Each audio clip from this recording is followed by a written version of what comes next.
Hey guys, welcome back to Clueless Gamers. I'm Pete, I'm Dylan. and welcome back to another edition, the playoff edition here, wrapping up the regular season of First and 10, our NFL podcast. If you're looking and you've been here the last 7 videos or so, and you're wondering where Brian is, we just couldn't work out schedule-wise. Brian has work tomorrow, and it's very late here on the East Coast, but Dylan was awake. Many of you should be familiar with Dylan. He's been on the channel a million times, but if you don't, I will link all his socials and YouTube down below. But Dylan, thanks for joining me, man. I appreciate it. Of course, man. I'm very excited to be here, and I know Brian very well. He's a very good friend of mine. I'm not going to be able to do the same job he does from an analytical perspective. I'm kind of more of the clown, like the Carden to the boomer. So, but I'm very excited to be here. I'll do the best I can. No, man, you're gonna do a great job. We're gonna have a lot of fun here, and I'm sure a lot of people are happy to see you on the podcast, guys. We have a lot Happy to to be talk here. about. As always, we just wrapped up the final week 17 of the 2020 NFL season, and it was probably maybe the strangest NFL season with everything that was going on that we've seen in our lifetimes. I would easily say there's been, as always, a lot of head coaching changes that are happening and interviews that are going on. A little bit of QB controversy maybe that's come out today that's going on. And we want to preview the playoffs as well. But, Dill, we have to start off here with the news that's been going on today that's kind of been breaking with Deshaun Watson in Houston. And he seems, the reports there, he is very unhappy. It seems he is not returning any of the calls from Houston personnel. He's completely ignoring them, and he is mulling over the idea of requesting a trade. This is one of the premier young franchise quarterbacks in the entire league. I mean, what are your kind of early thoughts on what is the mismanagement going on in Houston that a guy of this caliber wants out? Yeah, it's not good. It's not good at all. Listen, and I know a lot about mismanaged franchises. Being a hardcore Jets fan over the last 2 decades of my life, I think maybe the only franchise that has been run more poorly than the Jets, and that's saying a lot, Yeah. is the Texans. I think you could make that argument. I mean, they were just not good this year. They have an overall third pick, and it's not even theirs. It's the Miami Dolphins, which of course annoys me as a Jets fan. And then the DeAndre Hopkins trade, that whole situation was horribly mishandled, and he's a generational talent as well. So I think the writing was on the wall, if I'm going to be completely honest with you, that there were just a lot of issues with the Houston Texans, and it's just really bad, and I don't see it ending well. I think that if he's not returning calls and it's already been this public and this messy, I think there's a very good chance that Deshaun Watson is not going to be the quarterback for the Texans long term. Yeah, it's a horrible mismanagement on Texans ownership and their leadership over there. As their owner, as the McNairs, to say, "Oh, we're going to include you in the discussions for the GM and then the head coaching search," and then to hire a GM in Nick Caserio from the New England Patriots, have no consultation. There was no consulting Deshaun Watson whatsoever, and that clearly agitated him, which leading to all these reports today. I mean, I don't understand what you're thinking. You outright lied to him and then went on and hired someone. And I understand there's going to be people out there going, "Hey, Pete, he's a player. At the end of the day, he has no regard on personnel decisions, and he should be happy with whatever is happening. He has to just focus on his on-the-field product." And I would say to that, yes. Is that 99% of the time true? Sure. But when you're talking about in a position as important as an NFL quarterback and how premium of guys as talented as him, that is so rare. If you're going to mismanage that and throw that away after all of the stars that have headed out of that building, mostly due to Bill O'Brien's mismanagement there, it's just a horrible job on the Texans' part. And Yeah. I know if they end up trading him, they'll probably get a haul for him. It is going to be nothing most likely compared to what he is. And you're never going to be able to replace that. And you're going to set this franchise that the selling point right now, through all the mismanagement they've had, all the disarray, is, hey, if a coach comes in here, they have Deshaun Watson. Now he could be out the door too. It's a bad look in Houston. Yeah, and I think especially with given how JJ Watt has been, kind of going about his press conferences and everything, I think this could even be the straw that breaks the camel's back in his situation as well. I think he might want to just kind of get out because he doesn't want to be on a rebuilding team. No, He's he a wants win now kind of Bowl. guy. He wants a chance to play for a Super Bowl. Of course. Yeah. Of course. I think he's going to join his brother in Pittsburgh. That's my prediction. You never know. I mean, that would be a really interesting and fascinating story. But yeah, overall, I would say just final thoughts here. As this news has been breaking today, me and Brian will probably talk about this next week because who knows, Watson could be on a different team by then. But if Houston ends up letting him go because they couldn't keep him happy, we will look back at this for decades when this team is at the bottom of the AFC South of this moment right here of mismanaging this entire situation with a superstar quarterback. I mean, with the garbage, and I'm sorry, but for the most part, with the garbage that he played with this year and how bad that team was, he still put up 33 touchdowns and 7 interceptions. The guy still played fantastic, still led the league in passing yards. And you're going to throw that away because you couldn't consult the guy? Horrible job. Bad luck. Really bad luck. It's a bad luck. So, guys, we had to obviously talk about that. That was kind of breaking news. Let's jump back to the final week of the season that ended on Sunday, week 17. A lot of things happened, and I just want to jump right into the Rams game. You know, if you guys have been following, I'm a Rams fan, and we've talked about the ups and downs, kind of inconsistencies of the quarterback play and Jared Goff and of this team in general. And that kind of took place here this past Sunday when we played the Cardinals. We won the game 18-7. It wasn't necessarily pretty. We had, once again, struggles inside the red zone. You get down there 2 times inside the 5-yard line, end up with field goals. Also, a fumble ended up happening on the goal line that the Cardinals ended up getting recovered. So, John Wolford, a completely guy from the AAF, playing his first NFL game, somehow leads this team to victory. They knocked the Cardinals out of the playoffs. The only touchdown in the game for the Rams was a defensive pick 6 by Troy Hill at the end of the first half. I don't know what to make of this team. I mean, Dill, as an outside person, as a Jets fan, what do you see from the Rams? Do you think they have any prayer whatsoever against the Seahawks this Saturday? I do. Believe it or not, obviously I watched the game where we beat you guys, which was disgraceful. Might have ended the season.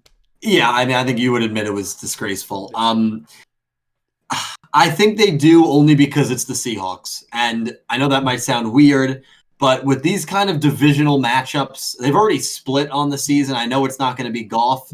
I just think that the divisional matchups sometimes, especially Rams-Seahawks, are so hard to predict. Yeah. Like, I remember the years where the Rams were atrocious, and they would still play a pretty decent Seahawks team pretty well. Yeah. And so because of that, I just think that there's always, and the Seahawks, by the way, have not been, hitting it out of the ballpark. The last month, that offense has struggled. They've really struggled. And so you have a struggling Seattle offense against a Rams defense that knows they're going to have the game of their life, much like they had to have against Arizona. They caught a huge break with Kyler Murray going down. Yes. That honestly might have, they still would have made the playoffs, granted, but he came back in toward the end of the game, but you could clearly see he was immobilized. He could move the same. Yeah. And Kyler was another guy who, as the season went on, kind of struggled. So yeah. I just think that because of where the Seahawks have been trending and where the Rams have been, neither team is trending, I think, in a positive direction. Yeah. Yeah, exactly. And I think because both teams are not trending that well and it's a divisional matchup where there's already so much bad blood, I think because of that, it's unpredictable, and I think the Rams do have a chance. Do I think they have a chance to make a deep run? I don't at all. I'd be stunned if they made. I'd be stunned if they made it past the second round of the playoffs. Yeah, I would be stunned if they made it past the divisional round. It would just, even if we can't go any farther now because we're in the playoffs, and obviously you're going to have a higher draft pick because of that. You're going to pick in the 20s and beyond. It would just be great as a division rival just to end the Seahawks season, to ruin it, to make sure they can't go any further. I would even be content with that, even though you want to go as a fan and as a player, you want to go as far as possible. You want your team to go as far as possible. I just don't see, unless everything breaks for them and they either catch fire, which is probably not going to happen, or another NFC opponent like a Bears somehow upsets the Saints. Otherwise, right. I just don't think I see a path forward for this team. McVay has come out and said he is not naming a starting quarterback for this Saturday, so we don't know if it's going to be John Wolford or it's going to be Goff. That's basically just to confuse the Seahawks and make them game plan for both QBs because they are very different. Wolford, obviously, you see how mobile he is. He runs around. Goff is nowhere that. He's more of a precision deep ball thrower. He is nothing like that. So now when you alternate both game plans, that leads to your advantage. You're trying the best you can. Jamal Adams is questionable for this game. They don't even know if he's going to play. If he doesn't play, a huge win for the Rams offense. At the end of the day, this game is going to come down to where it just did 2 weeks ago when we lost the division in Seattle. It's going to come down to that Rams defense versus the Seattle offense. Rams defense still number 1 in the league. They finished the season. Can they make enough plays? Can they turn over Russell Wilson, which they did not do 2 weeks ago? They held him to 13 points for most of the game, and then he got the late touchdown there. But still, they played a great game. But you need to turn over the ball. You need to sack this man and get a forced fumble to set this offense, in a struggling offense, in good field position. And that's what the game's going to come down to. But I'm not expecting much. I'm glad that they got to 10 wins this week against Arizona. And, that's a great job that McVay has done now in the 4 years he has taken over. But this team, they're hamstrung, as I've said all season, by Goff, and they only can go as far as he can go. Yep, I agree. Moving on to the Jets, I would say. Let's wrap up the Jets, and it's been a miserable season, Dill, for Brian.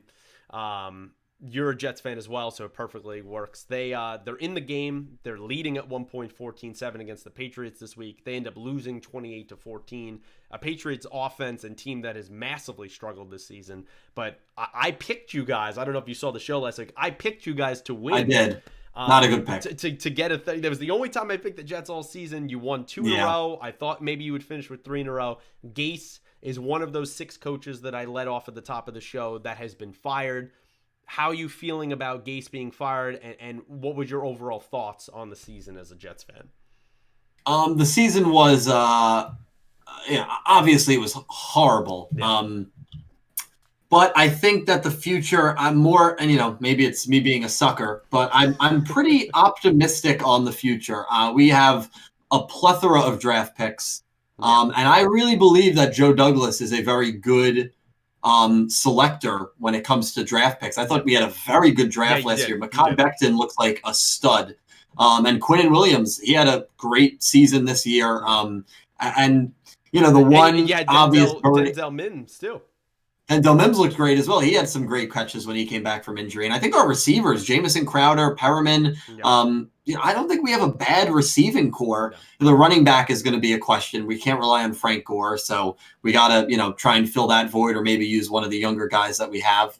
But the big question is obviously going to be the quarterback. And we have also the second most cap space after the Jaguars. And we'll get C.J. Mosley back in 2021 as well. And he was, even though he's only played one game for us, he was a force in that game. Pick 6 on Josh Allen. Yeah. He had a forced fumble as well. He was amazing in that game for us. And if he plays at that level in 2021 and we can get some cornerbacks and some defensive backs, maybe another D lineman, I think we might be a better team than people would think. As for the season, it's tough for me because when we were beating the Rams and we were beating the Browns, I wasn't really rooting against them. My brother was, my dad was, I think most Jets fans were. It's very hard for me to root against the team, and that's why I hate the whole concept. I think the draft should be lottery based, honestly, so that it kind of doesn't really encourage just straight up tanking. Yeah. But Justin Fields, is he going to be the guy that we select? Or are we going to stick with Darnold? I like Darnold a lot as a person. I think under a better QB coach, under a better head coach, I should say, he could be a decent quarterback and maybe the answer. But the problem is we're going to have to pay him a lot of money soon, or a decent amount of money. And has he proven his worth? He just hasn't. The mono, which was just a weird thing, a lot of injuries as well. And he just makes a lot of bad mistakes. And even though he had a very good game against the Rams and a good game against the Browns, he kind of ruined the momentum by having a poor game against the Patriots, especially a horrible second half. Yeah. And I'm just starting to believe that Darnold is going to be better off going to a different team. We're going to be better off moving away from Darnold. I would take Justin Fields with the number 2 pick. Wow.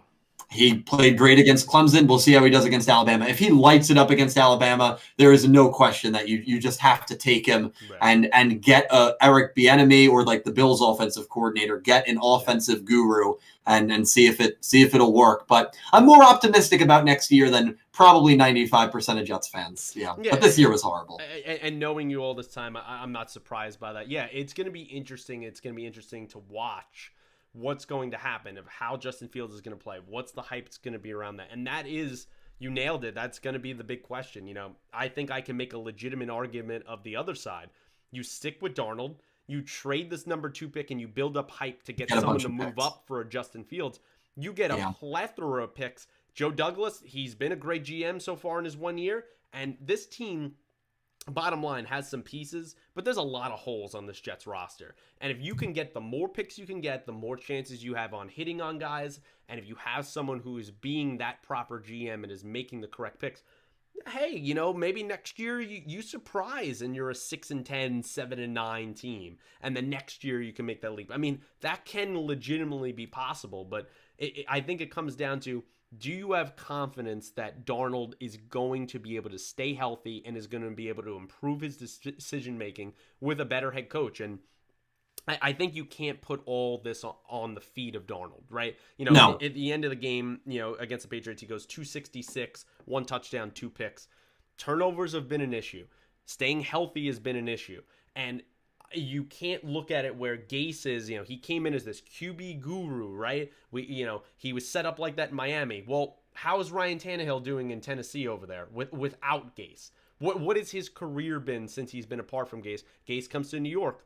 What has he really done for Sam Darnold or any of this organization whatsoever? He's driven away star players. He's made very poor decisions. He's been apathetic. I mean, he just looks lackadaisical sometimes on the sidelines and downright miserable. He's had bizarre press conferences. I think it was the outright correct question to move on from him. And if you can get a Brian Daboll from Buffalo, if you can get an Eric Bieniemy, if you can get one of these brilliant offensive minds, maybe even someone in college, maybe you dip into those ranks and you pair him with Darnold and you have that proper marriage.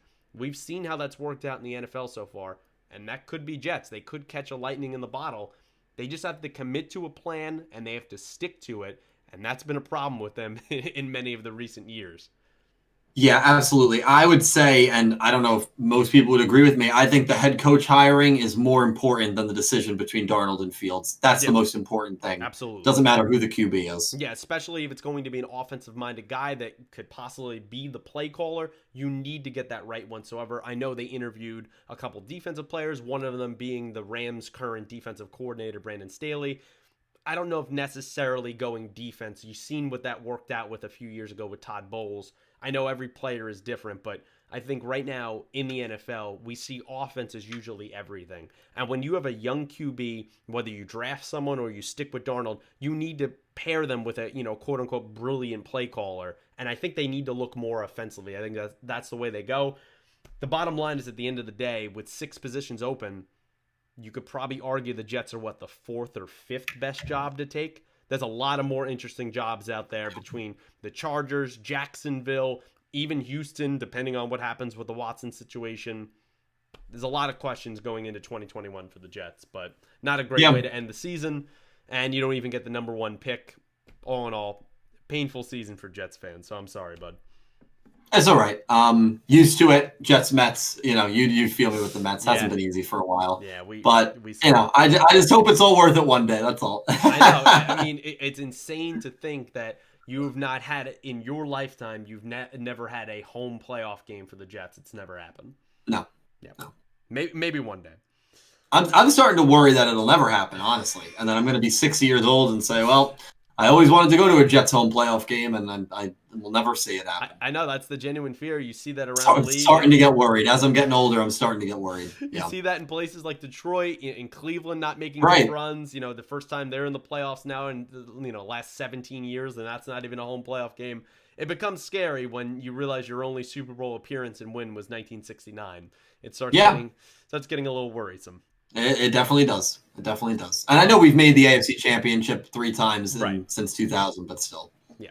It's just, did you really think you were going to make a huge run with Mark Sanchez? Probably not. If Darnold was the quarterback for those teams, I think we would have won the Super Bowl at least once. Yeah, it could have been a chance. One game I feel like we just should briefly touch on was the Ravens-Bengals. And the only reason I really want to touch on it, because the Ravens blew them out 38-3, clinched a playoff spot, was somehow the Ravens, and the Bengals have been playing pretty well lately, somehow the Ravens ran for a franchise record 404 rushing yards. I want to know, when you hear a stat like that, how is it possible that a team, even as bad as Cincinnati has been defensively in the last couple of years, gave up over 400 rushing yards. What are your thoughts on something like that?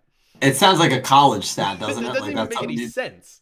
No, it doesn't. But again, the Ravens, it was in mercy mode. Really, the whole game was mercy mode because it was over really as soon as it started. And so they're just trying to run down the clock. And the Bengals were letting off these 20, 30, 40-yard rips. And it just added up over time. Bengals couldn't move the ball at all. So time of possession was all Ravens. Yeah. Ravens would run the field for 70, 80 yards. Bengals would punt. And they do it again, and they just kept doing that, and eventually it got to comical amounts. The Bengals, yes, they've been playing better. They had a shock win against Pittsburgh in primetime, but let's not pretend like the Bengals are not, a bad team. The Bengals are not a good team, and the Ravens are starting to look very dangerous, and I think that was kind of the statement moment for them right before the playoffs. Yeah, I'm definitely not saying the Bengals are world beaters. There's a reason why they're 4-11-1 for the season. But to give up 160 yards to J.K. Dobbins on 13 rushes, that's 12.3 yards a carry. What are you doing? Lamar Jackson, 11 carries for 97 yards. That's 8.8 a carry. Gus Edwards went 12 for 60. That's a modest 5 yards a carry. I mean, are we joking with these stats? Did people not show up on the field? And last week, I'm giving credit to the head coach in Cincinnati, Zach Taylor. You guys, I don't care if you're out of the playoffs and you've had injuries and Joe Burrow's out for the season. You got to show up and do better than this. 404 yards. Are we kidding me? I just wanted to make that. I agree. It's disgraceful. But again, the Bengals players, what do they play? Especially when it's like 31-3, 24-3. The offense isn't doing anything. The defense just stopped playing. You play for some pride. Yeah, but you know what? You also have to play for self-preservation at that point. You don't want to get hurt. You don't want to get hurt trying to make a tackle when it just doesn't even matter. That's what they say, right? It's a business. I think it was. Yeah, I just think a lot of those players just stopped caring completely. Moving on to probably a painful discussion for you. Let's go to the Buffalo-Miami game where Buffalo just routed the Dolphins 56-26. Remember, a couple of those touchdowns were scored with backup players in Buffalo and Matt Barkley taking over as QB. Not only, I said last week, I said that this Dolphins team would be on the outside looking in, and they were the ones that won double-digit games, and they ended up screwing themselves, not even with this game. With some poor performances. Remember, this team in Miami, they lost in Denver 20-13. They lost to the Broncos. So they ended up ruining their own chances. But I know it's tough to talk about, but rolling in as the number 2 seed that the Bills ended up taking over with the Steelers, sitting Big Ben, they dropped to the 3 seed with the only one bye this season. So I guess they didn't really care about the number 2 seed or the 3 seed. How do you feel about the Buffalo Bills objectively really going into this playoffs? Yeah, objectively, they look very good. They look like it's very difficult for me to even give them any sort of credit. You know how much I don't like them being a Jets fan. But no, objectively, they look very good. I'm already going to make, they looked very good in the 90s too, and they lost 4 straight Super Bowls. Right, so, we'll see if they can get it done this time. But sorry, Bills fans. I just kind of had to throw that one. I'm a Jets fan. Listen, you don't even need to take a shot at me. It's self-explanatory. It's written in the cards. Yeah, you don't even need to. I'm petty. No, the Bills, objectively speaking, look like a very good team. They looked very good last year as well. The defense is surprisingly not the strength. Last year the defense was the strength, and this year I would say it's a bit of a weak spot where I think if they're going to lose, it could be in a shootout, maybe with like a Kansas City. But Josh Allen looks very, very good, which annoys me because everyone told me that he was going to be a bust, and he's got a big arm but no accuracy. You can't teach accuracy, and all those people were wrong, which is annoying to me because obviously I know he did. So yeah, Bills look very, very good. They're very hot, probably the hottest team in the NFL. Their coaching is very good. I just have to hope that the playoffs are too big for them. I'll be a big anti-Bills fan going forward. That's really the only rooting interest I had. And Week 17 wasn't too hard for me to watch because I enjoyed watching Tua and Miami getting obliterated. So I always try to look at it from a half glass full kind of side. But yeah, a Bills-Dolphins like AFC Championship, which it looked like could have been brewing, was terrifying to me. I don't know how you dealt with Seahawks-Niners for years as like the two premier teams in the NFC. I don't know how you did it, man. I could never do it. Yeah, it's rough. It's not a great feeling to see two division rivals and one of them has to win to be the Super Bowl representative. It's not a good feeling. Yeah, the Bills look fantastic. They're on fire. It's led by this offense. When you look at Josh Allen, and he somehow, with that coaching staff, has improved his accuracy 15 to 20% more than what he was doing in college. I mean, that's stuff unheard of than what he was doing at Wyoming. He has been the lightning rod. He looked like an MVP early in the season. He had a rough middle of the season, as Brian and I documented. He's really caught fire. Remember, this team, honestly, could have won the last 9 games if it wasn't for the Hail Murray over there in Arizona that they ended up, losing that game, and then DeAndre Hopkins and Kyler making it a fantastic play. They're on fire. They are by far the hottest team that is going to this playoffs. Hey, does that hold up? Playoff football is a whole different animal. It's a whole different breed. And you got a sleeping giant over in Kansas City that is really seems like they have not been taking any games seriously. You're going to have to see them probably in the second round or the AFC Championship. Baltimore, on fire. A team that could run it down your throat and keep the ball away, a 40-20 in possession time away from Josh Allen. So this is not going to be all Bills all the time. There's definitely going to be some roadblocks here. I think even if they play Tennessee, we've seen Tennessee obliterate the Bills on a Tuesday night earlier this season. I think really honestly, the only 2 matchups that the Bills can overwhelmingly win is one, the Colts that they're playing, and we'll talk more about that when we preview that game. And I really don't think the Steelers match up well against this team. Other than that, the Bills could be in for a fight the rest of this playoffs, and we'll see what happens. I want to look at more just briefly the other side of it, the Dolphins side. That was for a great season that Brian Flores had, and the rebuild and how they've turned around on the cusp of the playoffs. They've had some bizarre losses, and you know what? With Fitzpatrick not being available for this game because he got COVID and it was all on Tua, he looked lost, man. He didn't look good. 3 turnovers. It looked like the moment was too big for him, and I understand he's a rookie QB, but listen, this league moves fast. And with the number 3 overall pick that they have via the Houston Texans, if a QB falls in their lap there that they fall in love with, let's say the Jets trade out or they take a defensive player and a Justin Fields falls to them, are you not at least thinking about it if you're Miami? I think you have to think about it. What Tua showed you this year, and I know he got some wins early on, but his stat line never blew me away in any of those games. No. And he threw, I think, like he was ranked like 30th or 30 in the 30s of like yards per completion or yards per attempt, very low. And in Bama, he would fling it downfield, no problem. He's not doing that in the NFL, either telling him not to do that, or he just doesn't trust himself to let it rip.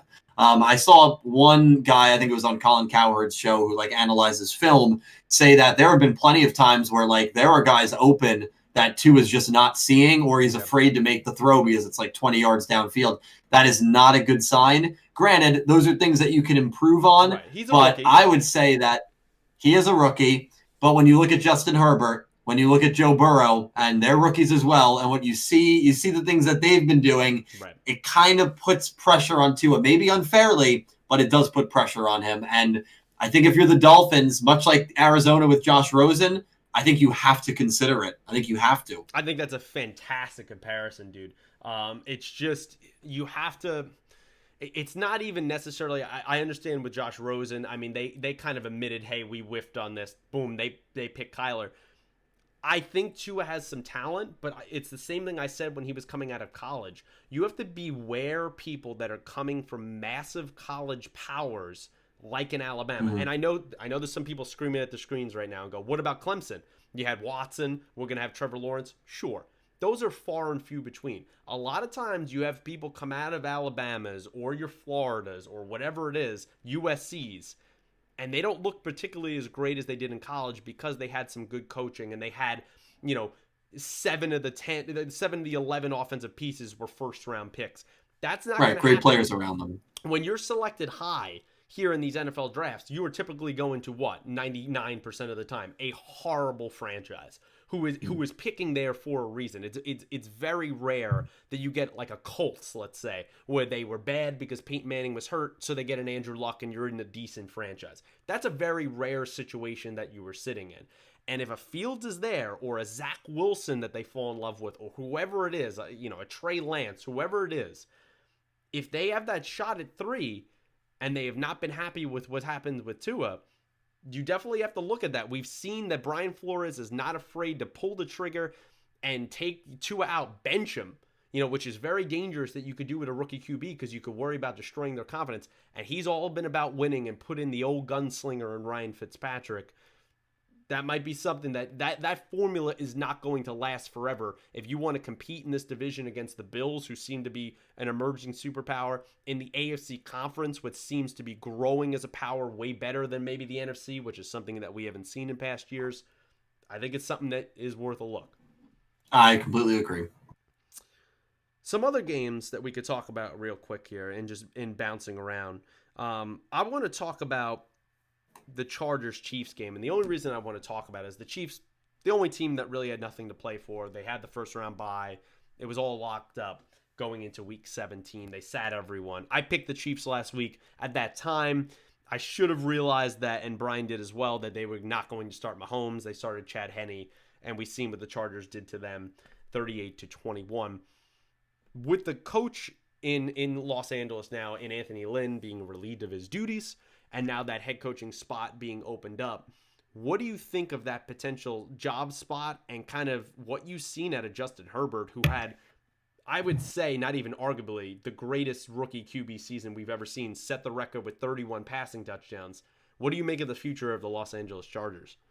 It's crazy to me that Justin Herbert did as amazingly as he did, because he was a QB that I did not really hear that much about in that draft class. It was all about Joe Burrow. It was all about, even Tua. Yeah, Tua. I didn't really hear much about Justin Herbert. Obviously not a big college football fan. I knew who he was, but I never thought this was his ceiling and that he was going to hit it this quickly. Yeah. It's by far the best coaching vacancy, in my opinion, because I think you have a team that's ready to win. I'm kind of surprised they fired Anthony Lynn. Yeah. I think they maybe did that a year too soon. But there were a lot of, I guess that's the thing. There were a lot of close games they were involved in early in the season, especially. Yeah, that he did not manage very well down the stretch. And that's probably what cost him his job, because he's made the playoffs with them and he went 7-9 this year. So it's not like that he was, a horrible coach, but although maybe there's some Chargers fans that would say differently. It just kind of surprised me that they did fire him. It's the best job. It's the best job by far. And I know some people might say, oh, what about Trevor Lawrence in Jacksonville? Trevor Lawrence is not going to save that franchise. I'm sorry, but that team is bad. That team might be worse than the Jets. I think if we played the Jaguars I think we would be the favorites to win that game. Like, that team is atrocious. And Trevor Lawrence, I know they have a lot of cap room, but Trevor Lawrence does not save that team. Yeah. Unless maybe he's the second coming of Dan Marino, which some people think he will be. Justin Herbert, after this year, he's proved himself. It's a great, great situation for any head coach to go to. And it's LA. I mean, it's a big market. Yeah, I saw some people argue this. For me, Herbert and the Los Angeles Chargers is the best head coaching job. And Brian and I could talk about that more next week. But to brutally talk about it now, I get it. The Jags have over $100 million of cap space when the cap is coming down this year for across the league due to the to the pandemic that happened. I get it that they're probably getting Trevor Lawrence. Maybe there's been rumors about Urban Meyer coming out of retirement and he's going to coach him. That would be a very interesting duo. They have, Kayvon Chase on defense that they drafted from LSU. He's a nice player. They have C.J. Henderson from Florida that's at cornerback. He's a nice player. There's some offensive pieces there that I like in DJ Chark and James Robinson at running back. But overall, there's a reason why this team went 1-15. And there's still a ton of holes on that team. And given that, hey, this is another franchise that hasn't been managed well. We look at in 2017, they're somehow with Blake Bortles in the AFC Championship against the Patriots, a few plays away from the Super Bowl. I know a lot of people want to make that comparison. To me, they are very far from what that team in Saxonville achieved. And it's going to take a lot of rebuilding. And even as great as I think Trevor Lawrence can be, it's not proven yet. And you know what is proven? Justin Herbert in LA. I know Florida has no state tax. I know all that is intriguing and attractive to potential free agents. But this is LA, baby. I mean, we're talking about the lights, the camera, the action. You're going to get big-time free agents, regardless of a 12, 13% state tax you're going to get in California. You're still going to attract a ton of pieces. You're sharing with the Rams a beautiful $4 to $5 billion SoFi Stadium that you're in now. Think about the deals. You want to talk about losing money maybe to taxes. You're going to make that up if you're a star player in just commercials in LA, in potential movie or TV show or whatever opportunities that can go on, because it's LA. It's not Jacksonville that's playing 2 London games because their attendance is the lowest in the league. And I think that makes it attractive. And when you add a QB that sets the record, he didn't even start the season at QB. He has all these question marks coming out of Oregon. He succeeded everything, and I just think it's a great thing for their future. Remember, there's a lot of, as you pointed out, there's a lot of weapons and a lot of great players, from Bosa to Derwin James at safety they're getting back next year, your Keenan Allens, your Mike Williams, your Austin Eckler's. There's a lot of pieces on this team. Yeah, it's a good team. Yeah. Definitely. I think the only thing that we have to wrap up for Week 17 before we do some playoff picks is we got to talk about 2 games at once. We got to talk about the Cowboys-Giants, and we can't talk about that without talking about Washington and the Sunday night game against the Eagles. And I guess we'll start off in the early game in Dallas and the Giants. Somehow the winner of that was still alive in the playoffs if Washington lose. In probably the worst division deal we've ever seen in NFL history. I mean, the NFC East was horrific. Somehow all 4 of these teams, to just remind the audience, even though I know you guys know, last week in Week 16, all 4 teams in the division could have still won the division. Yeah. I mean, what are we doing here? But the Eagles were eliminated last week after the Cowboys lost.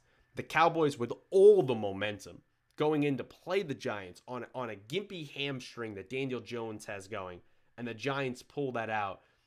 What are your kind of thoughts here on the first season of Mike McCarthy and where Dallas is going into next season, and what they're going to do with Dak Prescott? Yeah, I think they'll probably. Can they franchise tag Prescott again? They technically can. Because you could. Yeah, I think that's what they'll probably do to give him another year. I mean, the money that he's asking for, it's just, I think he's not worth that much money. And $40 million a year. I mean, that's just crazy. Not many people are worth that much money, and yeah, it's insane. So I think they're going to probably franchise tag him again. Hard for me to really get a good gauge on the Cowboys because of what happened to Dak Prescott with that really tough injury early on. And so you have Andy Dalton as the backup. Obviously, that was a very winnable game against the Giants, and a lot of people thought they were going to win that game, and they just did not. So definitely, but it wouldn't have mattered because of what happened at the night game. But yeah, I don't want to be too harsh on McCarthy or the Cowboys because I just think that it's whenever a QB goes down early, the season's kind of a wash for me, and I don't really judge it too much. I respect your opinion, but I'm the complete opposite. This is an indictment on Mike McCarthy and this coaching staff more. Yes, the players play. Andy Dalton had a terrible game, especially a terrible first half. This defense has been historically terrible all year. Get all that stuff. But at the end of the day, when McCarthy didn't challenge the one play that it was not a catch, led to a field goal. That led to a field goal that cost him a horrible play. And McCarthy has had lackadaisical, just weird coaching decisions. Remember the weird onside, the weird punt play that he did against Washington on Thanksgiving that ended up really costing them the game there when that game was still in the balance. I mean, there's been some strange decisions all season, and yeah, I think without a question, if anyone had a doubt whether it was Mike McCarthy or Aaron Rodgers that was winning all those games and the Super Bowl over there, I think we could see who won this divorce so far and how well Aaron Rodgers, and probably going to win the MVP this year, is flourishing. You know, I hate to say it, just as like I hate to say with players and QBs, as we talked about, but I know Jerry Jones is not going to do it because he ends up usually being loyal and doesn't want to look wrong. If I'm Jerry Jones, even though this is not going to happen, I start wondering, hey, did I whiff? Did I whiff on this coaching hire? And after 1 year, do I move on? I don't know. I know people are going to argue, hey, he didn't have Dak all year. Let's give him another year. Sure. I just think you're going to sit another year in mediocrity, even as bad as this division is. And the Cowboys have some serious questions going into the offseason. Yeah, and Jerry Jones is not going to fire him after 1 year. No. But yeah, between the Dak situation, they're honestly not in a great situation. And neither is Philly. There's a lot of teams in that division. I mean, Washington's probably the best set up right now for the future, and Yeah. obviously with how this season played out. It's crazy, Dill, just to get a final cap on this. Going into the season, I would say me and Brian did.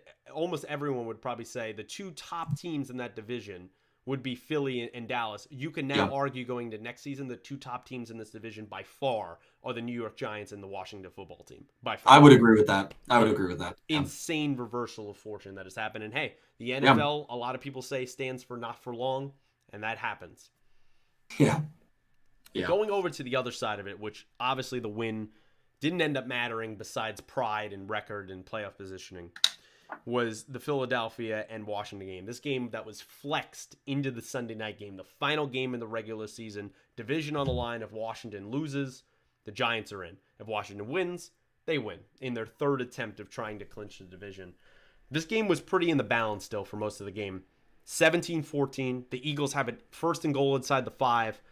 Strangely, Doug Peterson goes for it on 4th and goal, and Jalen Hurts' throw comes up short where, he had pressure in his face. They could easily, in the third quarter, kick the field goal there, tied the game all. It was a very odd decision.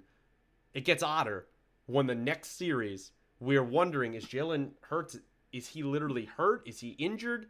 And we see him standing on the sidelines, mouthing on the bench, this isn't right.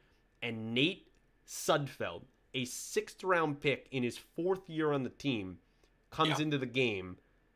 I just had to get your thoughts of what were you thinking in that moment when you were watching this? I thought it was pretty wrong. To be completely honest, I think it's a very easy way to lose the team. I think it's a very easy way to lose the players and the coach of the Eagles. I get it. Sure, you want to, I guess, purposely tank to get a better draft pick, but to go from 9th to 6th, Is it worth it? Yeah, sure, it's a little better, but it's definitely not worth it to do that. And that's a big moment for Jalen Hurts, right? A young quarterback that clearly you feel is going to be the face of the franchise, and you want the future quarterback because he's already burned his bridge with Carson Wentz, it seems. Yeah, their relationship is irreparable from what I've heard. Okay, so already you screwed up that, but that's fine. You have Jalen Hurts, who looks really good. He looks like he could be very interesting. This is a big moment for him. It's a divisional game. It's a primetime game. You keep him in there to try and get some moxie and try to get him some experience in making a comeback against a big divisional rival and knocking them out of the playoffs. That's a great way to end the season and give you some swagger. We just knocked that team out of the playoffs. They're a divisional rival of ours, and we came back and did it on prime time.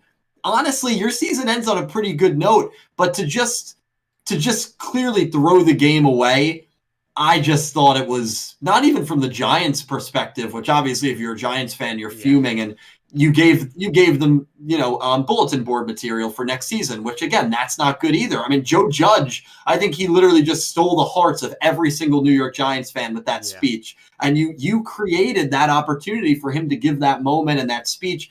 Just a disaster. I mean, and again, I don't even want to look at it from that Giants perspective that you screwed them out of a playoff spot, probably intentionally for whatever reason. But look at the reaction of Hurts. Look at the reaction of Zach Ertz. Look at the reaction of all the players on the bench.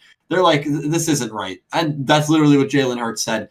A really, really stupid decision. If you wanted to give Nate Sudfeld reps, you could have done it in the previous 4 years that you had him. That wasn't about reps. And then don't say after the game, we were trying to win. Don't say that. It's a straight up lie. Everyone knows it's a lie. It was not even from a Giants perspective. I could care less about the Giants. I'm a Jets fan, but I just thought it was a disgraceful thing to do. Yep, I completely agree with you. And listen, I know some people, I've seen some opinions. Hey, the Eagles owed the Giants nothing, right? So they're trying to get a better draft pick. I've seen some people argue that. Yes, they don't owe them anything. They don't owe a 6-10 team that controlled their own destiny, and the Giants could have won more games throughout the season, and they'd be in the playoffs right now. That's not the part I'm saying. And I understand if you're fuming as a Giants fan, I would be if I was a Giants fan. I heard people at work and in public talking about it. I get it, right? I look at it in the sense of, we have this discussion a lot of times in the NBA about the integrity of the game, right? And you openly tanked. I'm just going to call it what it is. You openly tanked to get a spot 3 picks better. Was it worth it? Because people, this is what people forget, right? And people just look at the statistics, the analytics of the situation, and they go, well, Hurts wasn't playing fantastic, even though the game was still in the balance, and let's get that better draft pick. Well, Dill, I hate to break it to all those people out there. This isn't Madden, okay? We're dealing with real players, with real lives, families. They get paid to do this job. How do you, as Doug Peterson, go into that locker room before the press conference? How do you look at them and go, hey, guys, we did great. We great season. We gave it our effort in that last game.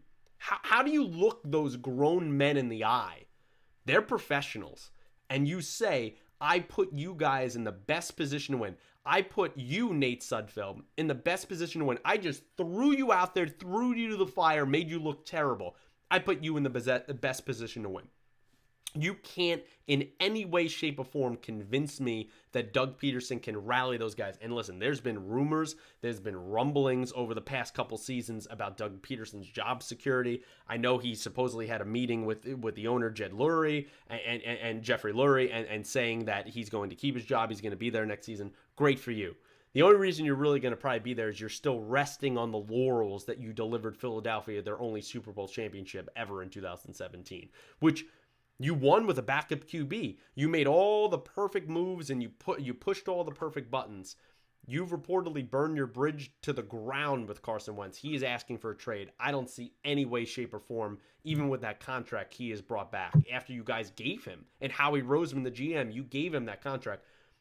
Did you not just basically, in a way of risking it, burn your bridge with Jalen Hurts? He's a second-round draft pick. He's going to be your future now, right? And you take him out in a game that he can have so much experience and learn on national TV in a very winnable game. It's a bad look. And Jason Kelce, the center, he could come out and say, hey, I just wanted to get my thoughts on what was going on with him. I fully support him. That's just him being a great veteran and a team player and not calling his coach out in the media. But all those guys behind the scenes, I guarantee you, are cursing it. They're wondering why, and they're asking how their coach could do this. And I think the way to cap this off is there was a shot right at the end of the game when all the media, all the players left the field. Who were the three players on the sidelines? Zach Ertz, Jason Kelce, Carson Wentz, all three players that are probably free agents and are not going to be there next season. And I think they were taking in the moment of Lincoln Financial Field and all the years they spent here and winning a Super Bowl. They were taking in that moment because they realized we're probably not going to be back next season. I think the Eagles might be in the worst spot out of any team in that division. Yeah, I agree. Players don't want to play for stuff like that. You just don't. And yes, I know a lot of people will say, well, the Jaguars tanked all season. Sure, and they did. And it's not right, but it's just different because to do it in the middle of a game like that. Right. In a winnable game. The game was not over. In a winnable game, when you still have a lot of uncertainties about your team and the future, the Jaguars don't have any uncertainties about their quarterback or their team. They want Trevor Lawrence. They want the best possible pick because they suck. The Eagles don't really know exactly what they have with Jalen Hurts. They might have a really good quarterback. Yeah, so it is just a little different. And listen, I don't condone that. I was rooting for the Jets against the Rams and against the Browns, so you're not going to tell me, well, I'm sure you were rooting for the Jets to lose. No, my whole family was, but I was even in that Raiders game. I laughed, but I was pretty pissed when Greg Williams called that zero blitz, and we should have ended 3-13. Yeah. But anyway, yeah, just not a good look. Even not from a Giants perspective, it's just not a good look. It's not a good look. And the final point I would say is, do you have trust in Howie Roseman and the front office there at Philadelphia? Remember, this is a team that has not made some great picks in the last decade. Remember, this is a team that picked Jalen Reagor, and we'll see what happens with his career, but a very injured start to his rookie season, didn't play as fantastic. They passed over Justin Jefferson, who had not arguably the greatest statistical wide receiver rookie season of any player in the NFL history. I don't know if just because we moved up 3 spots, I'm gonna have full faith that this Philadelphia front office is gonna be able to make the right decision in the years to come. So that's just one point I wanted to say. So, Dill, with that wraps up Week 17. And before I let you go here tonight, let's preview and get some picks from you. I want some honorary guest picks of the wild card season and the wild card weekend that is coming up here in a couple days. Different format and rules this season, as we have only one position, one seed. The number one seed is the only team in the NFL in each conference that gets the bye. That happen to be the Chiefs and the Packers. Many of them probably would have picked those two teams to be the number one seeds at the end of the season, at the beginning of the season. But we start off in chronological order, and the 105 game on Saturday, it's Colts, number 7 seed, visiting the Buffalo Bills. How do you think this game is going to play out?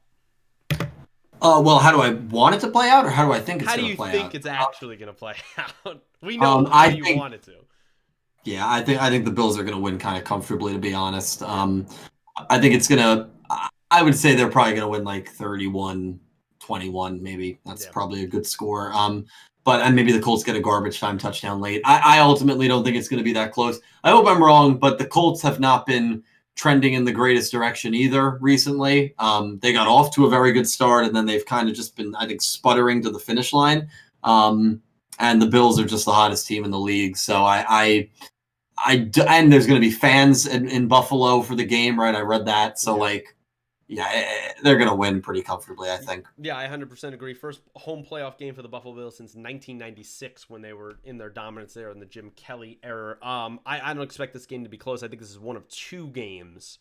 Anything, of course, is it's all unpredictable. You don't know how it's going to go. But I think this is one of two games in the NFL that are going to be blowouts this wild card weekend. I know the Colts have some pieces. I know Philip Rivers is basically in a rental. They've had a great season. They finished second right there at 11-5 in the AFC South. Winning 11 games is a big deal, and I think there's definitely hope for the future of that team. But going against that offensive might of Buffalo, I don't see them having a chance. We go over to the. It's gonna be tough. Yeah, it's gonna be tough. Go over to the 4:40 game on Saturday, which is my Rams going to Seattle. We really talked about this probably about 30 minutes ago or so, but I expect Seattle to make a couple more plays with the uncertainty of the Rams QB position. In my opinion, I think they should start John Wolford, and that's not to say that, I think he's way better than Goff. I don't think you can ask Goff, 12 days removed from thumb surgery on his throwing hand, to actually go into Seattle with an improving defense and win this game. I don't see how he can realistically grip a ball and throw with accuracy. And so I think Wolford, in that regard, offers you the best chance to win. But Russell Wilson, he's an all-time talent, and I think he's going to make a few more plays even against this great Rams defense. And it's going to be close, but I think Seattle will pull it out. Yeah, I think it's going to be a close, very defensive, ugly kind of game. Yeah. But I agree. I think Seattle is going to win, no matter if Goff plays or not. But I think it's going to be within a touchdown. I think this is going to be one of the closer, uglier games of the week. If you like defensive battles, you're probably going to really enjoy it. Yeah. I don't know if either team is going to score more than 20 points in this game. To be honest, I think it's going to be like 17-10 or 17-13. It'll be an interesting game because obviously the rivalry's there, but I'll pick Seattle as well. Yeah, it's gonna be ugly. If John ends up starting, hopefully he can be at least consistent and not make the big choice. I mean, his first NFL pass this past week, he threw a pick. He really settled down after that. The one thing he adds is an element of mobility, and if you could keep Seattle off kilter there doing that and make a few plays. We're getting Cooper Kupp back this week off of COVID. Michael Brockers possibly as well. There's some room for optimism. I just think when you have Russell Wilson, it's kind of a bygone conclusion there when you're going against the Rams. The final game of Saturday is the 8:15 game, and it's the number 5 seeded Tampa Bay Bucks and Tom Brady playing in his first wild card team ever. He played the wild card game last season, but he was not a wild card team. It's his first time he's ever been, mostly because he's been in a trash division. He's going to visit the Washington football team.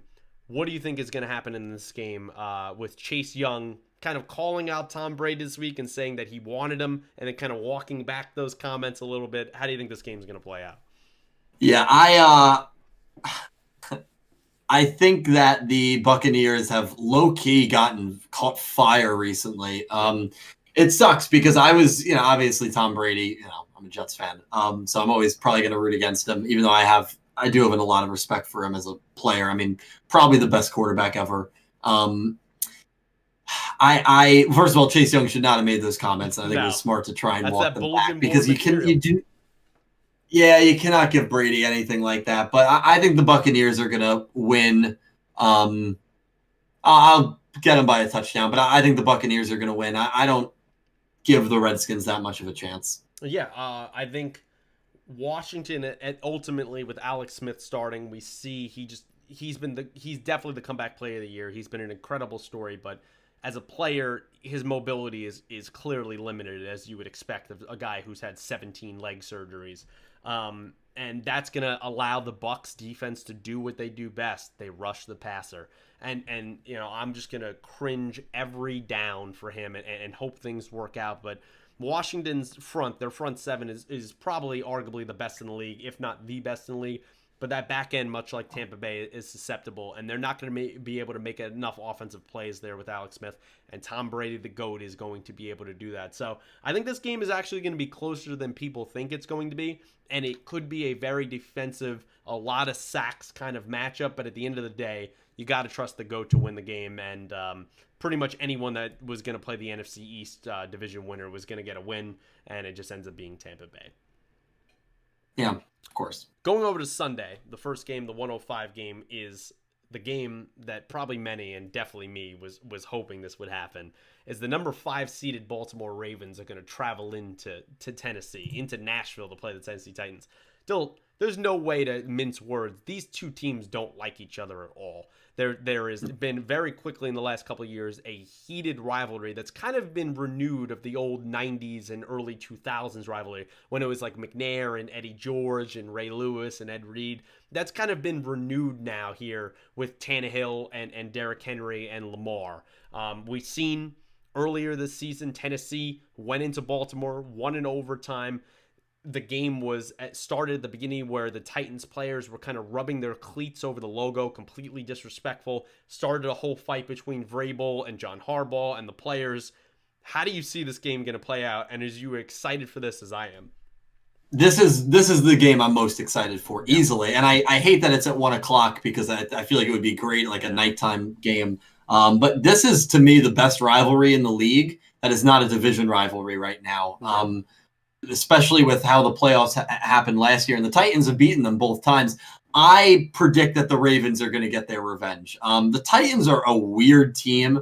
I mean, the Browns absolutely slaughtered them not that long ago. And then, the Browns lost to us. So, the league is just weird. But the Ravens, I look at momentum. The Ravens have been hot. The Ravens are a good team. That Titans defense is atrocious. I could see this being a high-scoring game. I could see this being a high-intensity game. I think it will be. I think it'll be a pretty heated game. Obviously, both players, or both coaches, I should say, and most of the players do not like each other. I think the Ravens are going to pull it out. I think they're going to finally get their revenge. Hard to beat a team 3 times in 1 year, and technically it has been 1 year since the last time they've played each other twice. So I'm going to go with the Ravens. I'm taking Baltimore as well. I think this is going to be a shootout. I think it's going to be a great game. It's going to be ugly. It's going to be chippy. You're going to see a lot of fights that are going to have to be breaking up. It's going to come down to who can hold their composure, who cannot make the critical personal foul penalty, and who could not turn the ball over. And it comes down to, can Tennessee early on, if you see early on in the game, they can get it going with Derrick Henry and run the ball and control the clock, well, they're probably going to win. And if you look at on the other side, if Baltimore can do that, because these are two very running teams, run-centric teams, they play off of the play action. That's kind of how they go. Whoever's going to be able to establish that first, they're going to win this game. And I just think your idea of that, which is definitely great, it's spot on.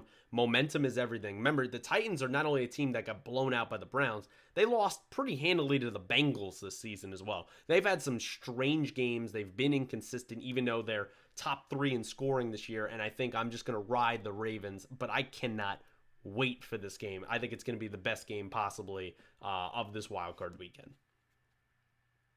We go over to the 440 game, which is kind of the second game that I think is going to kind of be a blowout. The Bears at 8-8 squeak into the playoffs as the 7th seed as a result of the Rams beating the Cardinals, and then the Bears had that tiebreaker over the Cardinals. They get into the 7th seed. They're playing the number 2 Saints, who I know for everything that they've went through with Drew Brees and he's coming back and there's been question marks here, this team still finishes the 2 seed in 12-4, right? this team still has a great defense and has some great playmakers, and I expect the Saints to roll in this game in the Dome.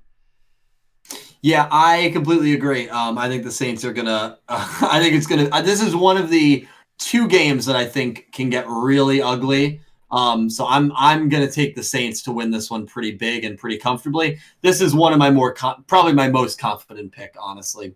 Yeah, I I'd would be agree. stunned if the Bears beat them. I would be Stunned. absolutely stunned. It would definitely throw a monkey wrench into the NFC playoffs. It would Yeah. definitely be good news for teams like the Rams and the Bucks that they wouldn't have to go to New Orleans. But at the end of the day, I think the Saints should view this as a get-right game. Any issues about healing up Drew Brees and getting the cadence with Michael Thomas and Emmanuel Sanders, clear all basically the bugs out in this game. And then when you face some of the heavier, stiffer competition in the NFC, in the divisional round the week after, I think that's what they need to get right for. So I just expect the Saints to roll, and I can't even say the Bears. They started off hot at 5-1. They fell completely apart. They kind of righted the ship at the end and sneak into the playoffs. I can give some credit to Matt Nagy, but they're another team that we could talk about in the offseason of what they're going to do at quarterback, and I don't think Trubisky's the guy, but we'll see how it plays out. The final game, Dill.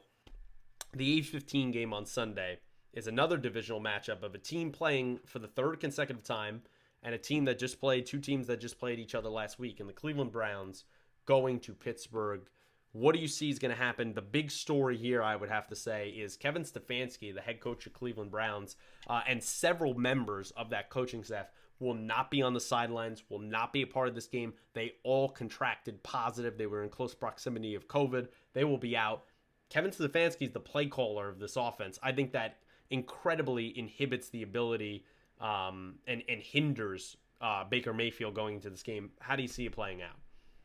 Just like Saints Bears, this is the other one that I think can get very ugly very quickly. I think the Browns are going to be very overwhelmed. This is the first playoff appearance in 17 years. They're going to be excited. They're going to be pumped. If you leave it up to Baker Mayfield to run the offense and make plays and make good decisions, and that running game can't get going, I think they're going to be in a lot of trouble. They barely beat the Steelers with Mason Rudolph at QB. Yeah. The Steelers were a 2-point conversion away from sending that game into overtime and potentially knocking them out of the playoffs. Exactly. And they weren't playing any of their starters. So I just think that Steelers have the mind game. Oh, I agree. Their head coach, which sucks. Obviously that sucks. No one wants to see that. It's unfortunate. And hopefully everyone's going to be okay with it. But in terms of the people and the coach that has COVID, but Stefanski is a big reason the Browns are even in the playoffs. I think the Steelers are going to clog up the run, just like the Jets did. If you force Baker Mayfield to throw it 55 times, the Browns do not have a prayer in this game. In Pittsburgh, Roethlisberger and Mike Tomlin have so much experience in the playoffs. They're used to the playoffs. It's like their second home. Yeah. The Browns are not. I think it's going to be too much for them. I think the Steelers are going to win this game pretty comfortably. Yeah, I'm definitely staying with you. I think we all had similar picks here, me and you. I'm taking the Steelers. I see this game being a little bit close just because it's a divisional game, and I honestly don't really. You have to remember that Steelers defense is very banged up. The offense sometimes is hot, sometimes it's not. It depends on the half. It depends on the quarter. Like, Big Ben has not been a consistent player, even though he's had a pretty decent season. The Steelers are also a team at wide receiver that are very talented, but they also drop a ton of catches. That's a thing that is not often talked about, and they don't have really a running game. James Conner and the running backs there have really underperformed. But at the end of the day, TJ Watt and these boys, they're going to stuff the run. They're going to not let Kareem Hunt and Nick Chubb take over this game. The Browns are also missing a couple key offensive line pieces, and they've been one of the most steady, probably top two in the league at offensive line. And I think Baker Mayfield, it's gonna be put in his hands, and being your first playoff game without your head coach, which we wish all the best, obviously, to everyone that contracted COVID-19. But at the same time, does it not feel very Cleveland that these poor guys, after 17 years, finally get in the playoffs and they have to be hindered by something, especially their head coach and their play caller? It really does feel like it's a cursed franchise. It's really one of those cursed franchises. It's something that me and Brian have talked about as a snake bitten franchise with the Atlanta Falcons. It feels like the Browns are right in that category, but I think it's going to be an interesting game. I think it's going to be a game that Browns fans could go, hey, we didn't have our coach. We made the playoffs. There's hope for the future, but it ain't going to be this year. And I expect the Steelers to win pretty decently. So we had the same picks. Yeah, same picks. We'll see if we go 0-6. It's a little boring. 6-0. It is a little boring, but hey, we got to go where our gut is going and where our heart is going, and our mind. The more I think highly contested games, more high quality games. Usually, you get that divisional and conference. Yeah, definitely. I think you're going to look to Ravens and the Titans. You're going to have those kind of games that are going to be potentially close and fairly interesting. Rams, Seattle, I think could be something like that. I don't think you're going to get that in Buffalo, Indy, or Washington, Bears, Tampa Bay, Bucks, Bears, Saints. Those games could Browns, be a little bit rough. But guys, that's going to wrap up here. 1st and 10 here for the 2020 NFL season, Week 17, and we previewed the wild card weekend. Obviously, I have to thank our guest here, our first ever guest here on 1st and 10. Dill, thank you for joining so much and stepping in. In case there is 1 or 2 people out there that have no idea who you are, you want to promote your stuff and kind of say who you are? Yeah, absolutely. First of all, Pete, thank you so much for having me. I really appreciate it. I had a great time. This is a great podcast. It was a pleasure to be a part of it. I run a YouTube channel called Yugioh Everything. If you're interested in the Yu-Gi-Oh anime, very niche, so there's a good chance you probably are not. Feel free to follow me. I do a lot of Yu-Gi-Oh anime related videos over there. And if you're interested in a more general thing, I do Twitch. I stream on Twitch a couple times a week. Twitch.tv/SuperDeepRot. All of this will be linked down below. I play games like Fall Guys, Super Mario 64 mods, and speed runs. And all in all, it is a lot of fun over there. So yeah, feel free to check me out and give me a follow. I would really appreciate it. And again, Pete, thank you for having me. No, dude, thanks for stepping in, and I appreciate that. Brian appreciates that. This guy is fantastic. If you don't follow him, please check him out. Anything YouTube-wise, I go to him for questions. He's an absolutely great content creator, and please check him out if you don't know who he is. Guys, thank you for stopping by. As always, I say like the video, subscribe to the channel, share with your friends if you be so kind. And as I told you, we be back this week. We wouldn't skip a week. We will be back next week, and Brian will probably be back for the playoffs. But until next time, guys, thanks for watching.